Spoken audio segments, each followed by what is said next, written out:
오늘 그 본문이 담긴 요한서신은 그러니까 AD 85년에서 95년경, 지금부터 1930년 정도 되나요?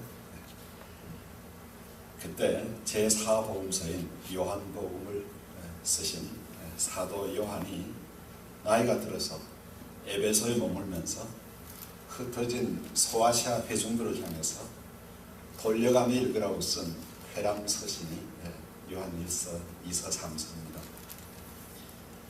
그래서 이 본서에는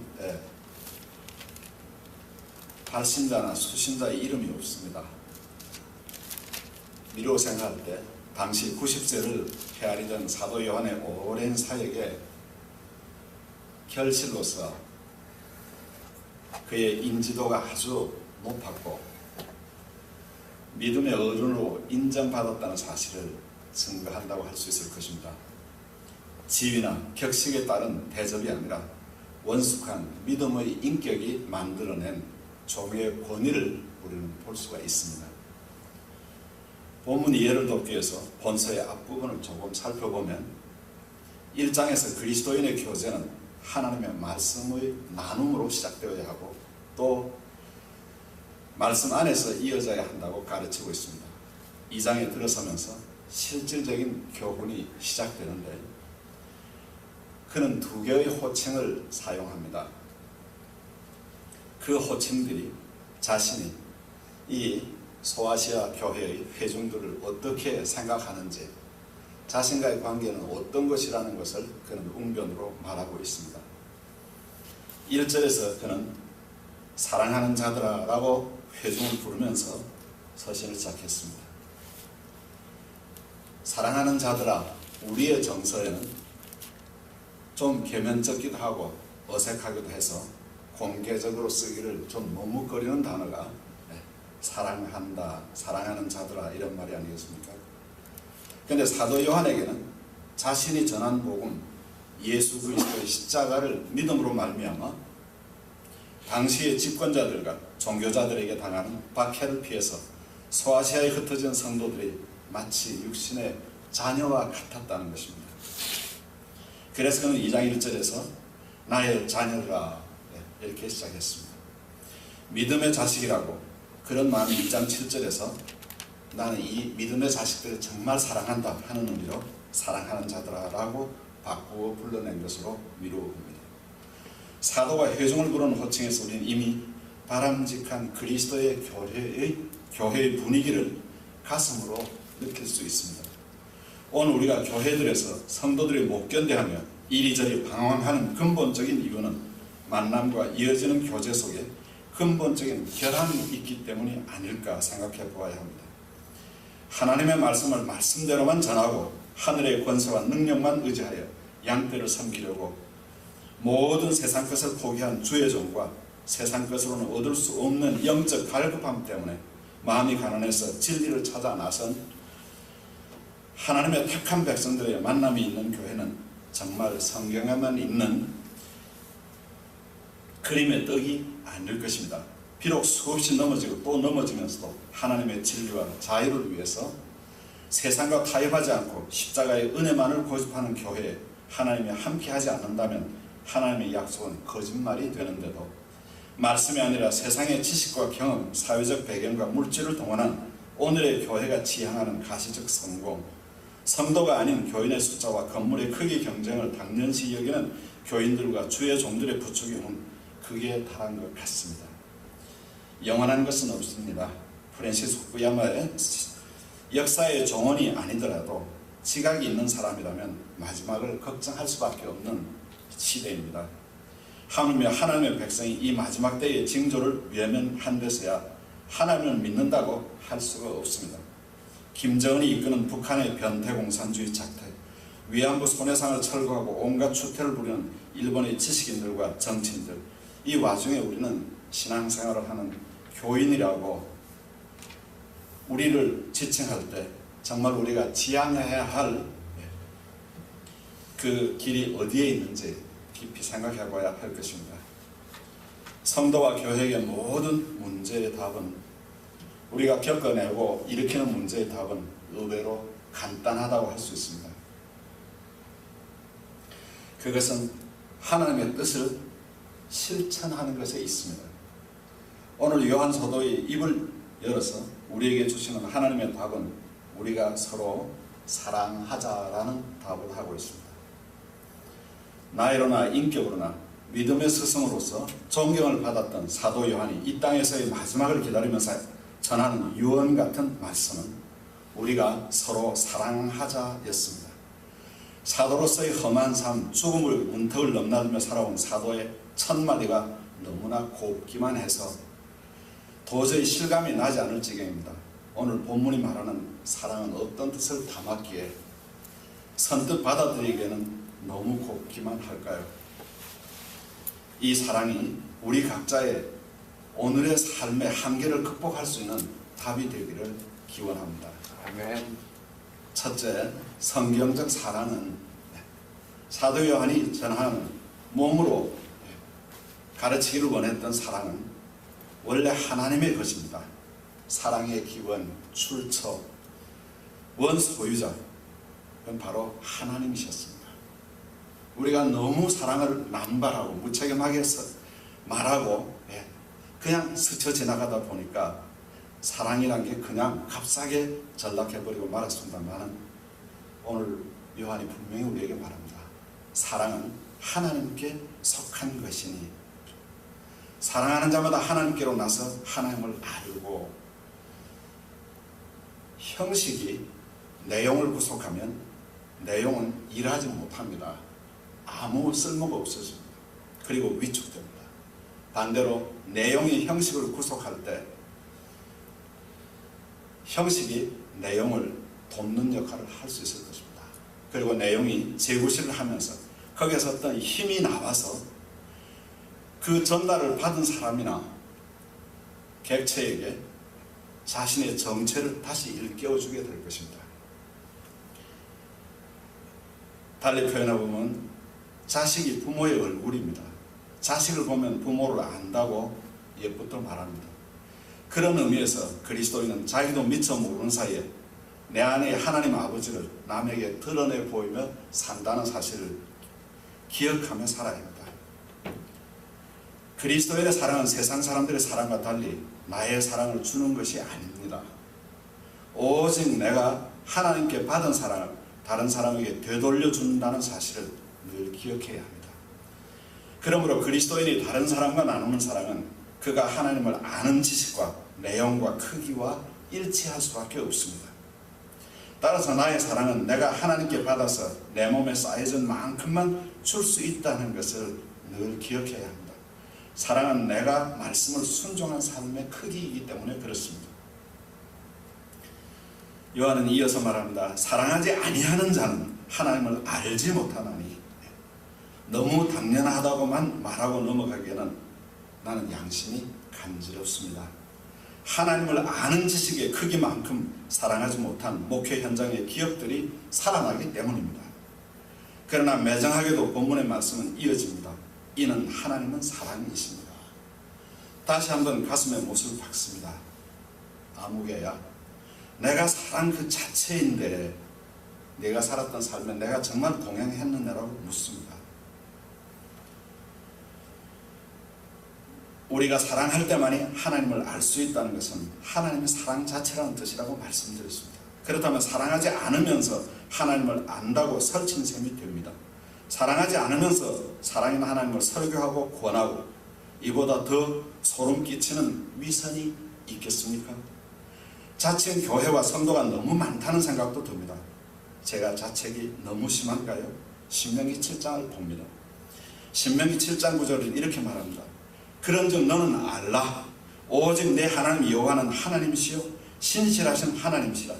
그를 사랑하고 그 계명을 지키는 자에게는 천대까지 그 언약을 이행하시며 인애를 베푸시되 10절 그를 미워하는 자에게는 당장에 보응하여 멸하시나니 여호와는 자기를 미워하는 자에게 지체하지 아니하시고 보응하십니다. 그런즉 너는 오늘날 내가 네게 명하는 명령과 규례와 법도를 지켜 행할지니라.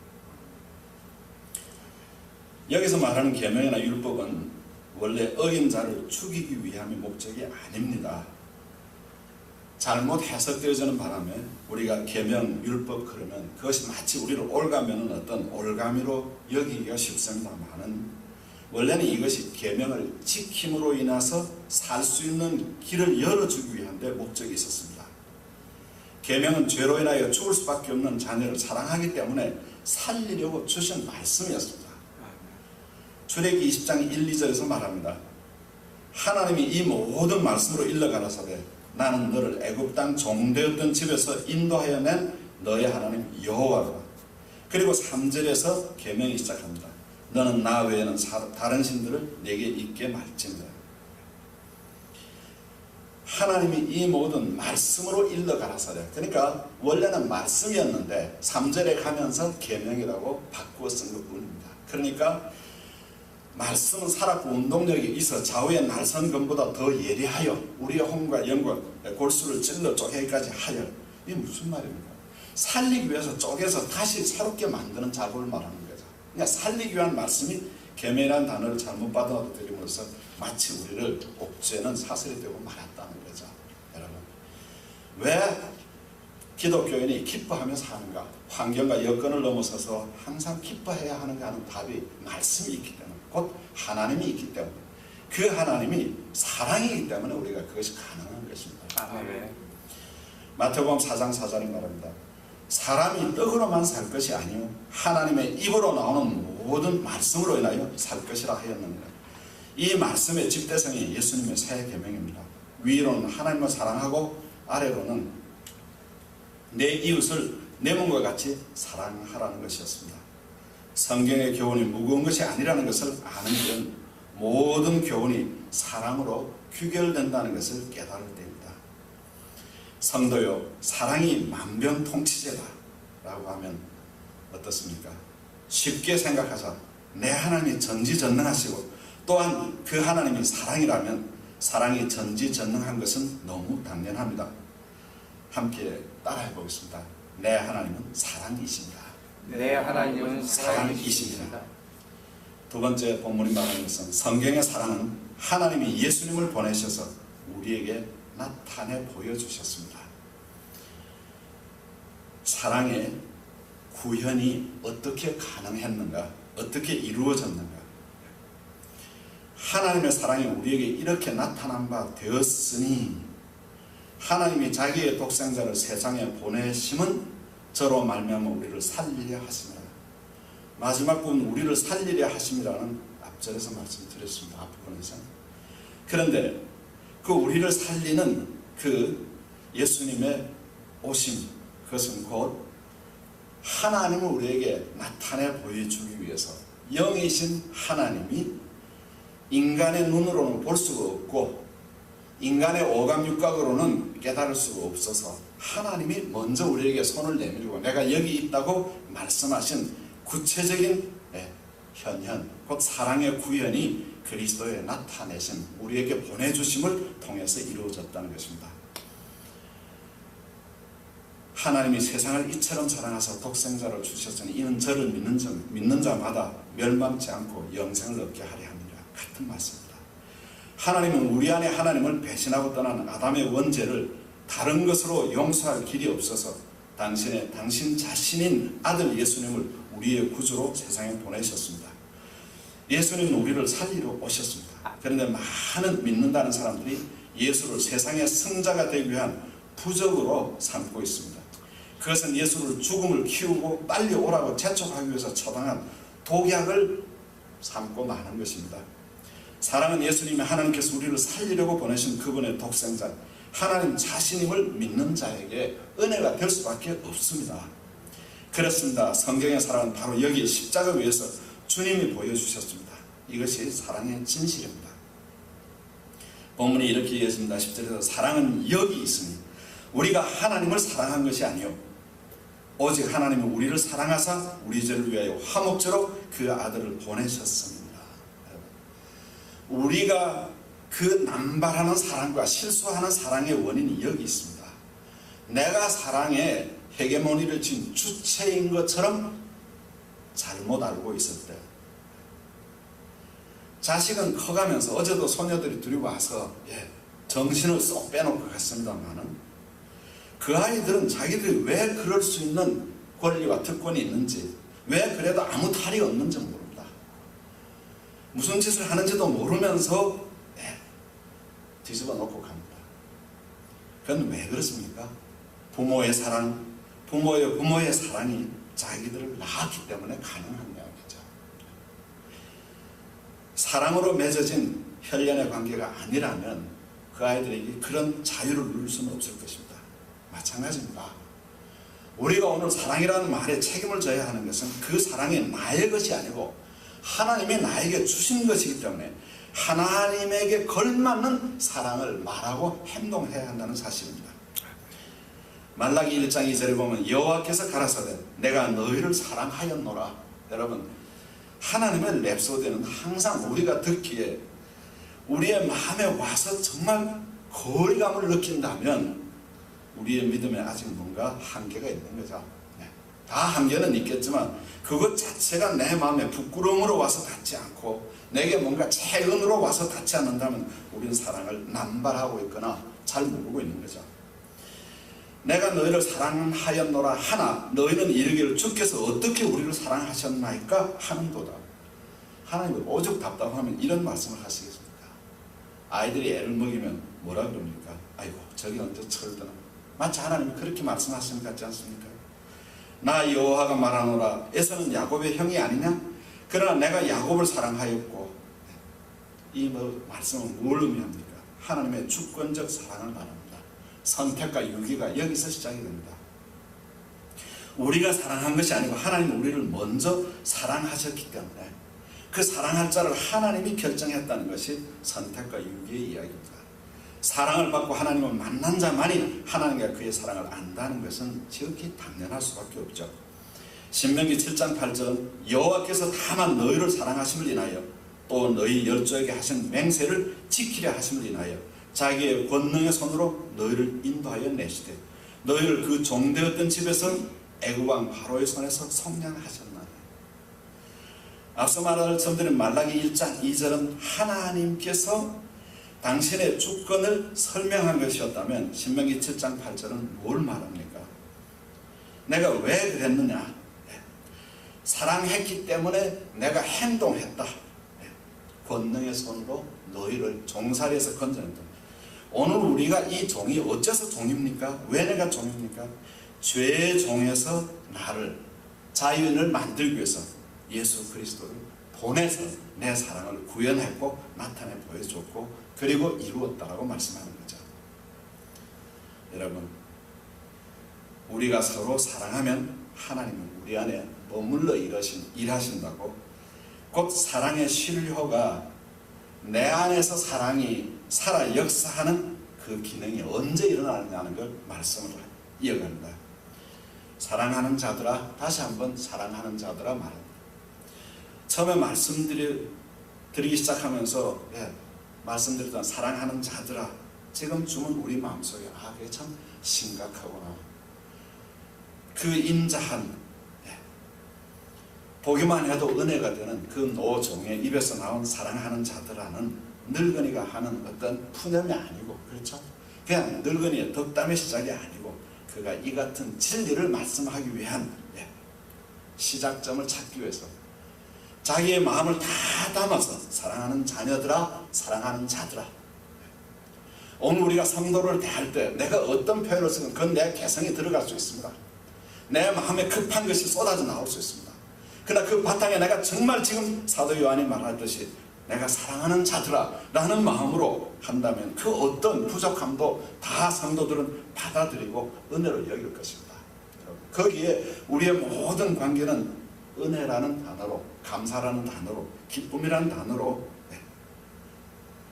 마감할 수 있을 것입니다.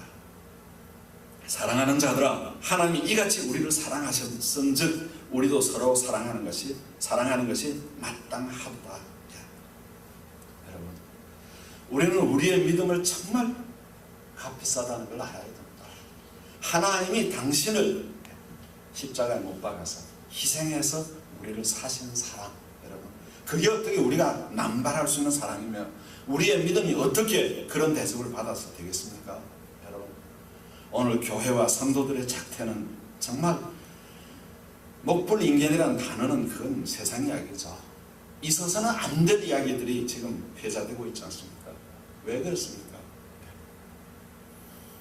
나 하나가 책임지는 신앙을 갖지 못할 때 나도 거기에 덧칠을 하고 보탬이 되는 역할을 한다면 하나님은 나를 뭐라고 하겠습니까?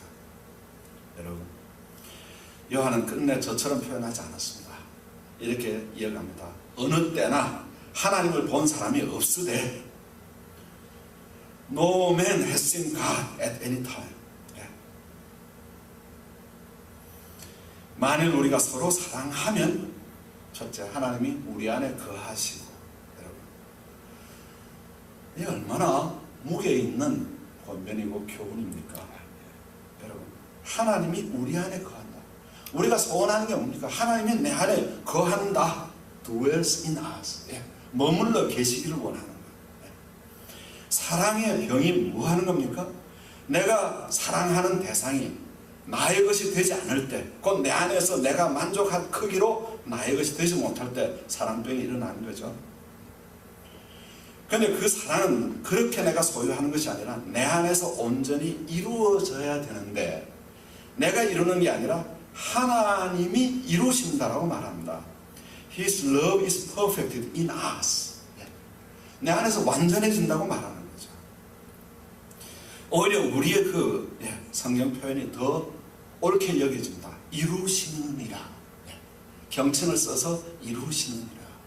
영어의 이 경칭은 늘 부족한 느낌이 있습니다. It's perfected. 영어에 대한 완전한 이해가 없으면, 습관화되지 않으면 받아들이기 어려운 이해가 되죠. 그러나 우리말은 이루시느니라 직접 감정까지 표현해 줍니다. 이는 하나님은 사랑이십니다. 8절 하반절입니다. 정말 하나님이 사랑이시라고 믿는다면 행해야 할 일이 있지 않겠느냐고 되묻는다고 여겨지지 않습니까? 히브리서 10장 24절입니다. 서로 돌아보아 사랑과 선행을 격려하며 25절 모이기를 패하는 어떤 사람들의 습관과 같이 하지 말고 오직 권하여 그날이 가까움을 볼수록 더욱 그리 하자. Let us. 사랑하는 여러분, 저는 여러분을 다 모릅니다. 여러분이 저를 모르듯이 우리는 서로를 아는데 한계가 있습니다. 그 한계를 넘어설 수 있는 길은 오직 하나, 하나님의 사랑을 주고받으면서 부족하지만 함께 만들어져 갈 때 용서와 이해의 한계가 넓어지면서 서로를 안다는 표현이 조금씩 가능해지고 커지는 거겠죠. 섣불리 아는 척하고 그래서 자기의 독단을 주장하거나 상대를 함부로 폄하하거나 옳지 않습니다. 여러분, 성격은 용납이 되지만 그러나 그 성격이 폭력이 될 때 나도 모르는 사이에 상대를 상처내는 이유는 뭡니까? 하나님의 사랑에 대한 이해가 부족하기 때문이라고 지금 말씀하고 있지 않습니까? 첫째로 서로 돌아보아 사랑과 선행을 격려하며 모이기를 패하는 어떤 사람들의 습관과 같이 하지 말고 오직 권하여 그날이 가까움을 볼수록 더욱 그리하자. 여기서 오직 권하여를 한번 강조해 봅니다. 어떻게 권합니까? 첫째, 사랑을 알기 위해 매일 말씀을 연구하고 기도해야 합니다. 내 모든 믿음의 행위가 현재와 이웃을 사랑하는 목적에 맞는지 아닌지를 늘 묻고 말하고 행동해야 합니다. 빌립보 1장 9절은 내가 기도하노라 너희 사랑과 너희 사랑을 지식과 모든 총명으로 점점 더 풍성하게 하사. 에베소 3장 18절 능히 모든 성도와 함께 지식에 넘치는 그리스도의 사랑을 알아. 여기서 결국 하나님을 아는지 그것을 통해서 하나님의 사랑을 알아갈 때 비로소 가능하다고 말합니다. 결국 성경을 쉬지 않고 정기적으로 읽어나가고 묵상하고 행동으로 옮겨보지 않고는 모른다는 거죠. 이것이 실천되면 비로소 항상 기뻐하고 쉬지 않고 기도하며 범사에 가능하는 믿음이 가능해집니다. 안 해보고는 모릅니다. 둘째로 사랑을 몸으로 배우고 행함에 익숙해져 가야 합니다. 여러분, 지난주에는 우리 박 집사님 뒷머리를 보면서 가운데가 조금 조금 빠질 것 같아요. 오늘 아침에 양집사 보면서 어이구 좀 많이 빠졌네. 제가 처음 만났던 양집사의 얼굴은 정말 제가 보는 내 얼굴도 그렇겠죠. 여러분, 우리는 세월을 속이지 못합니다. 우리에게 남는 게 뭡니까? 내 안에 있는 믿음이 자라서 드러내는 사랑밖에 없습니다. 여러분, 그 훈련은 다른 성도들과의 사랑의 교제를 통해서 해야 합니다. 사랑을 몸으로 배우고 행하는데 익숙해져 가야 합니다. 교회가 바로 이 일을 주관하고 훈련시키는 일을 해야 합니다. 실천적 경건 훈련을 교회가 감당해야 합니다. 사랑은 자기 희생입니다. 그것은 자기를 비워서 상대에게 내어주는 것입니다. 비운다는 의미는 세상적인 자기의 가치를 섬겨 상대 앞에서 다 내려놓는 것을 말합니다. 빌립보 3장 8절 또한 모든 것을 해로 여기면 내 주 그리스도 예수를 아는 지식이 가장 고상함을 인합니다. 내가 그를 위하여 모든 것을 잃어버리고 배설물로 여기면 사도행전 2장 13절 바울이 대답하되 너희가 어찌하여 울어 내 마음을 상하게 하느냐? 나는 주 예수의 이름을 위하여 결박받을 뿐 아니라 예루살렘에서 죽을 것도 각오하였노라 하니. 여러분, 사랑하는 자들아, 사랑하는 자녀들아, 여러분, 이게 그냥 어조사가 아니었습니다. 그냥 하기 좋은 표현이 아니었습니다. 그는 지금 그의 내면에서 피를 토하는 설복을 하고 있는 거죠. 그러나 내가 하는 것이 아니고 하나님이 하시는 일이고 하나님이 하셔야 된다는 겸손 때문에 물러서서 낮아진 모습을 하고 있습니다. 이 설교를 만들면서 준비하면서 혹시라도 내가 내 생각이 격해질까 봐 많이 기도를 했습니다. 여러분, 하나님이 동의하지 않으면 아무리 금쪽 같은 말을 해도 거기에 능력이 나타나지 않습니다.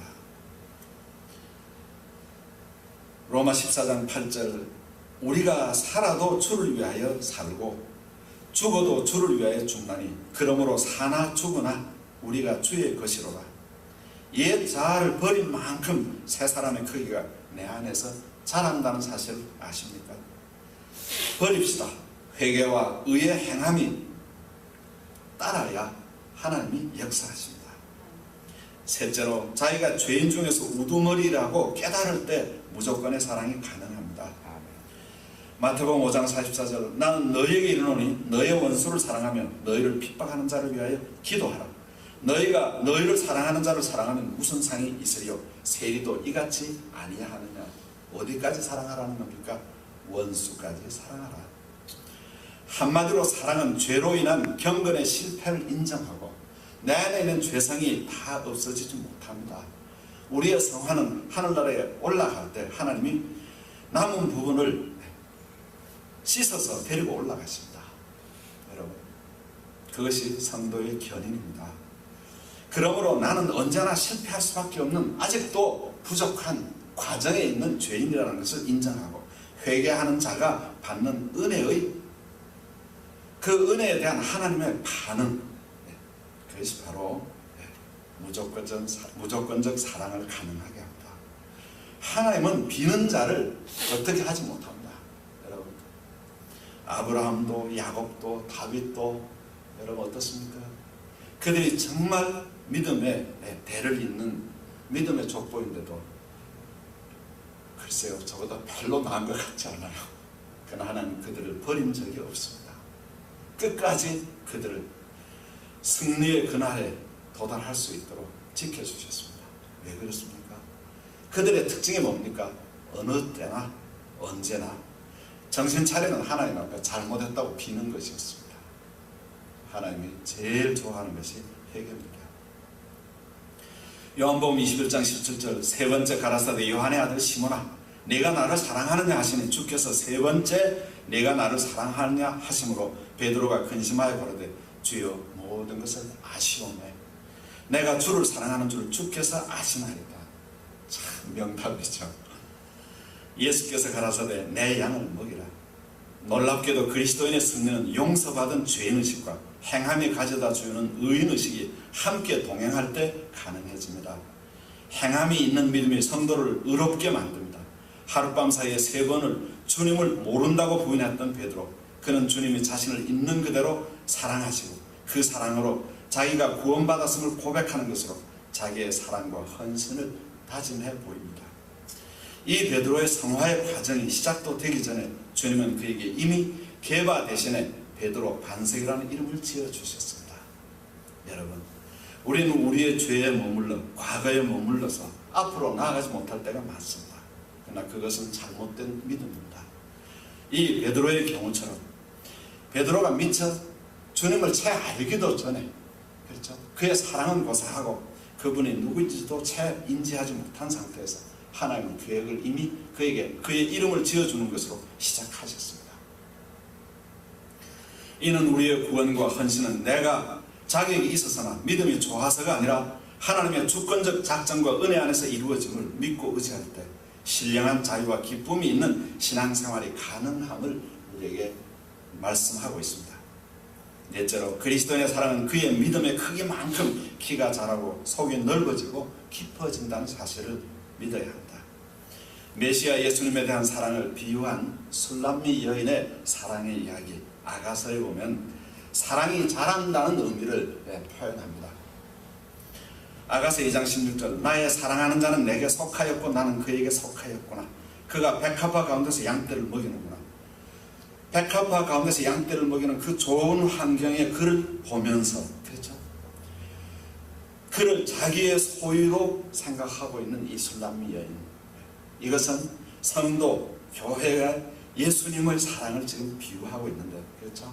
우리가 예수님의 사랑을 이 술람미 여인의 솔로몬 사랑을 표현하고 있습니다. 그의 환경과 조건이 눈에 보였던 4장 7절에서 보면 나의 사랑 너는 순전히 어여뻐서 아무 흠이 없구나. 자기 마음에 드는 사랑을 지금 말하고 있습니다. 나의 사랑 너는 순전히 어여뻐서. 여러분, 티 없는 사람이 어디 있습니까? 결점 없는 인간이 어디 있습니까? 그런데 이 여인은 내 마음에 드는 흠이 없는 사랑의 대상을 지금 마음에 들어하고 있습니다. 6장 3절에 넘어가면서 조금 바뀝니다. 나는 나의 사랑하는 자에게 속하였고 나의 사랑하는 자는 내게 속하였다. 여기서 다시 한번 그 속함이 자기에게 속했다 다음에 내가 그에게 속했다라고 나를 그에게 내어주는 발을 내딛는 모습을 볼 수 있습니다. 그가 백합화 가운데서 그 양떼를 먹이는 거는 여전히 소유의 순서가 바뀌어 있습니다. 7장 10절에 나는 나의 사랑하는 자에게 속하였구나. 나는 더 이상 나의 것이 아닌 그의 것이라는 것을 그가 말합니다. 그가 나를 사모하는구나. 그의 조건을 본 것이 아니라 그의 사랑에 내가 감동해 가고 있는 모습으로 바뀌어 가고 있습니다. 이것이 오늘 우리의 만남의 순서가 되어야 합니다.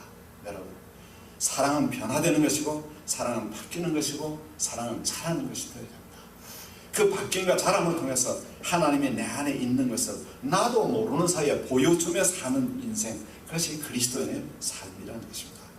여러분, 예수 믿는 것은 이것은 우리가 코미디를 보면서 웃어 넘길 수 있는 그런 한순간에 어떤 거쳐서 없어지는 것이 아닙니다. 이것은 내 안에서 살아서 계속 내 생명으로 나를 지탱하는 힘이라는 것입니다.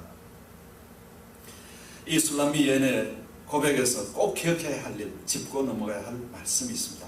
고린도서 6장 6절 깨끗함과 지식과 오래 참음과 자비함과 그 다음 뭐라고 나옵니까? 성령의 감화와 거짓이 없는 사랑과.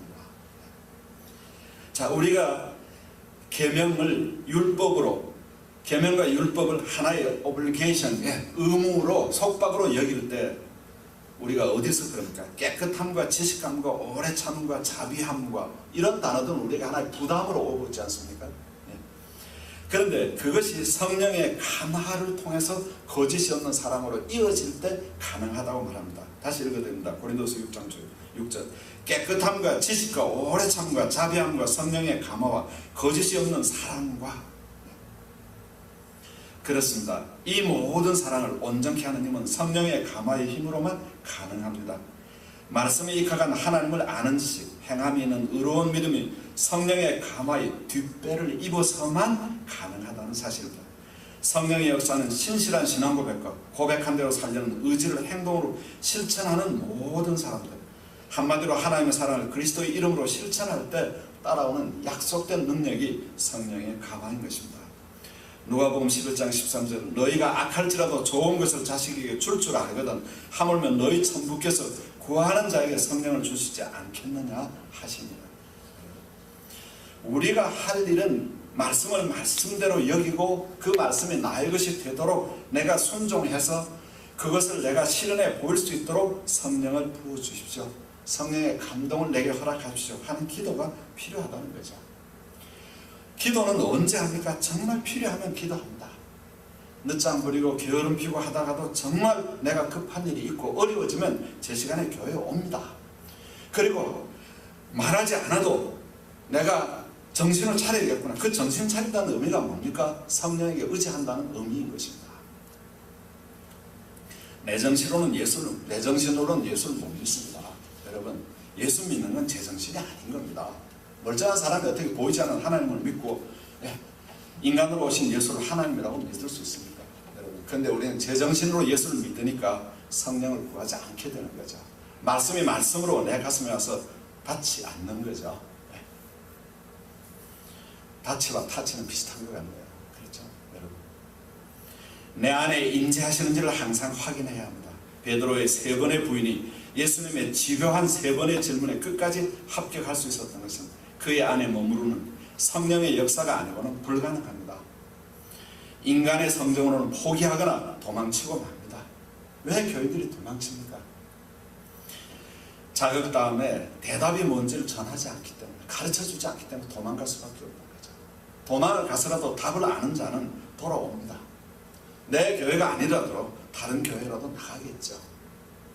그런데 오늘의 교회는 죄인의식은 심어주고 하나님의 벌은 강조해도 어떻게 해야 될지를 가르쳐주지 않습니다. 오늘의 말씀도 여러분에게 답이 되지 않는다면 제가 또 한 번 죄를 짓는 거죠. 죄인의 자존심에 만든 한계가 그 이상은 어떻게 만들어주지 않기 때문입니다. 자기가 잘못한 줄 알면서도 막장까지 가고야 마는 이유는 그가 특별히 못나서가 아니라 회개케 하는 성령의 역사가 결핍되었기 때문이라는 사실을 잊어서는 안 됩니다. 마음의 가책을 느끼거나 걸리는 일이 생기면 빨리 성령의 도움을 예수님의 이름과 약속에 의지해서 구해야 하는 것입니다. 여러분, 오늘 말씀을 따라서 우리 모두의 마음을 다져야 할 시간인 것 같습니다. 첫째, 사랑이 삶의 동기의 제일 윗자리가 되도록 해야 합니다. 고린도전서 13장 13절 그런즉 믿음, 소망, 사랑 이 3가지는 항상 있을 것인데 그 중에 제일은 사랑이라고 합니다. 두 번째, 그러므로 모든 살아가는 일들, 먹고 마시고 일하고 쉬고 잠자고 깨는 일상을 사랑의 방편으로 살아가야 합니다. 우리 그리스도인들은 조금 늦건 빠르건 이 세상을 떠나야 할 것을 늘 인지하며 사는 사람들입니다.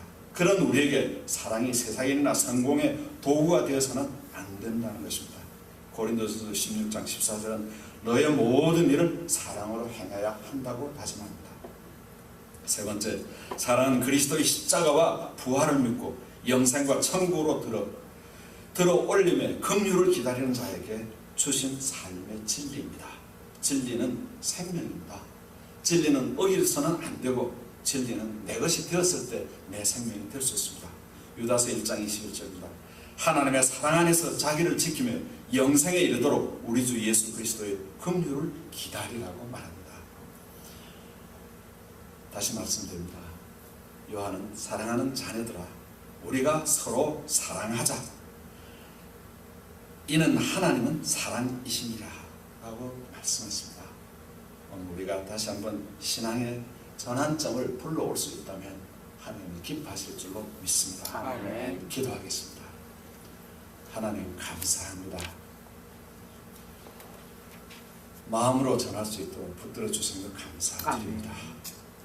하나님 아버지, 이 말씀이 우리 성도님들 마음속에 이 설교 영상을 듣는 모든 하나님의 사람들에게 하나님의 사랑이 더 크게 와서 닿는 은혜가 되기를 간절히 빌고 원합니다. 아멘. 하나님 아버지, 살아 역사하시는 지금도 이 자리에 함께 계시는 하나님을 믿고 전하였사오니 하나님께서 역사하여 주시옵소서. 아멘. 하나님, 이 교회를 주님의 손에 의탁합니다. 하나님 아버지, 당신의 선한 뜻대로 그 크기와 그 모양을 하나님께서 지켜 주시옵소서. 아멘. 이루어 주시옵소서. 감사하고 예수님의 이름으로 기도합니다. 아멘. 아멘.